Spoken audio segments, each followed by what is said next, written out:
そしてロングのスタートとなりました。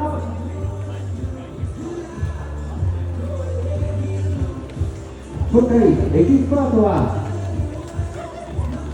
54名の選手が参戦、102キロのレースになります。そしてロングは93キロ、こちらではまずはマウンテンバイクロングは589名、そしてシングルスピード、こちらでは19名の選手が参戦、そしてグラベルバイク、こちらのカテゴリーは63名の選手が今回参戦を予定しております。